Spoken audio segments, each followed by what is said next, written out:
जसं की लास्ट ब्लॉगमध्ये तुम्ही बघितलं होतं की आम्ही मुंबई टू हैदराबाद आणि हैदराबाद टू श्रीशैलम जायला निघालो होतो. सकाळी 5:30ची बस बघितली आणि त्यानंतर आम्ही पोहोचलो श्रीशैलम. दुपारी 11:30च्या सुमारास आम्ही श्रीशैलम पोहोचलो आणि तिकडनं आम्ही हॉटेलमध्ये चेक इन केलं आणि त्यानंतरला छान फ्रेश वगैरे होऊन रेडी झालो.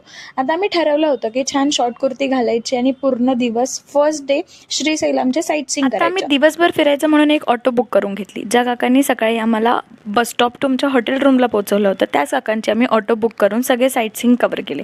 सगळ्यात पहिला आम्ही पोहोचलो ते म्हणजे जेवण करायला, कारण आम्हाला खूप भूक लागली होती. त्यांनी सजेस्ट केलेलं नायडू हॉटेलचं जेवण खूप जास्त टेस्टी होतं. मस्त जेवण वगैरे झालं. त्यानंतर आम्ही सुरुवात केली साक्षी गणपतीपासून. असं म्हणतात की साक्षी गणपतीपासूनच आपलं देवदर्शन सुरू करायचं, कारण तिथून आपले सगळे स्पॉट्स व्यवस्थित कव्हर होतात.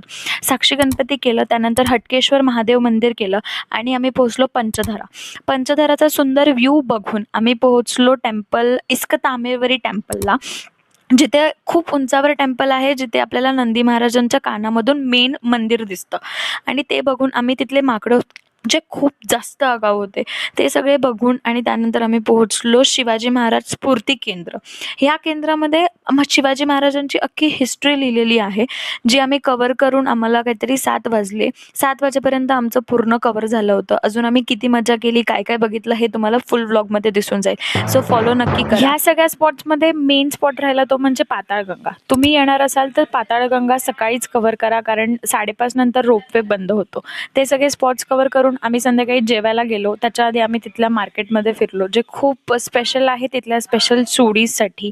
ते सगळं बघितलं. संध्याकाळी ऑटो करून आम्ही रिटर्न आमच्या हॉटेलवर गेलो, कारण सकाळी आम्हाला 4:30 वाजता मंदिरात जायचं होतं.